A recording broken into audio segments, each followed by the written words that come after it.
زندگی میں کی گئی غلطیاں آپ کو سوچنا، بولنا اور سمجھنا سکھا دیتی ہے۔ اپنے زندہ ہونے کا ثبوت دے۔ اگر آپ زندہ ہیں تو غلط باتوں کی مخالفت کرنا سیکھیں۔ لکیروں کی فقیر مت بنے، لہروں کے ساتھ لاشیں بہا کرتی ہے، تیراک نہیں۔ ایک بچہ اپنے دونوں ہاتھوں میں ایک ایک سیب لیے کھڑا تھا۔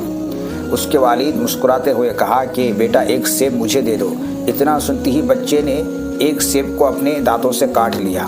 اس سے پہلے کہ اس کے والد کچھ کہہ پاتے، اس بچے نے دوسرے سیب کو بھی اپنے دانتوں سے کاٹ لیا۔ اپنے بیٹے کی اس حرکت پر والد دہک سے رہ گئے اور ان کے چہرے سے مسکراہٹ غائب ہو گئی۔